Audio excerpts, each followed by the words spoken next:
Nakapagtala ang Department of Health ng mahigit 30,300 na kaso ng dengue sa buong bansa mula Enero hanggang bago magtapos ang Mayo ngayong taon. Mas mataas ito ng mahigit 1% sa nakaraang taon.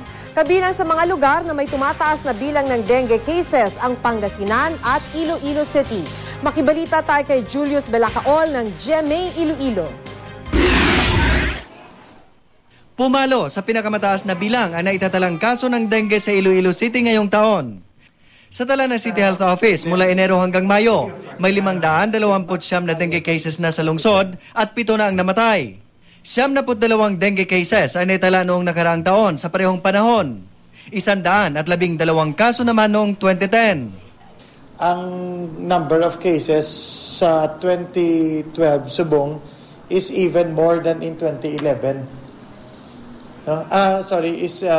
Even more sa 2011, much higher pag isa sa 2010. So, very alarming yet, no? Nagsimula raw ang biglang pagdami ng mga nadadengue buhat ng pumasok ang tagulan. Patuloy naman daw ang kampanya ng lokal na pamahalaan para labanan ng dengue, pero kailangan daw ang kooperasyon ng publiko.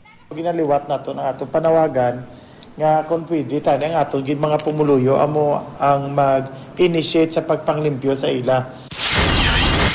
Sa Pangasinan naman, tumaas din ang kaso ng dengue kumpara sa nagdaang taon. Ayon sa Provincial Health Office, 975 ang dengue cases sa probinsya mula Enero hanggang Mayo ngayong taon. 2 na ang namatay. Sa parehong panahon noong 2011, 516 na dengue cases ang naitala.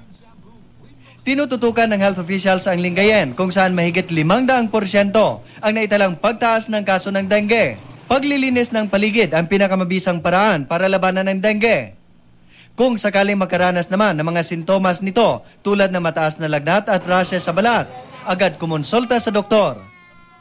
Julius Belacaol, Nagbabalita, Pilipinas.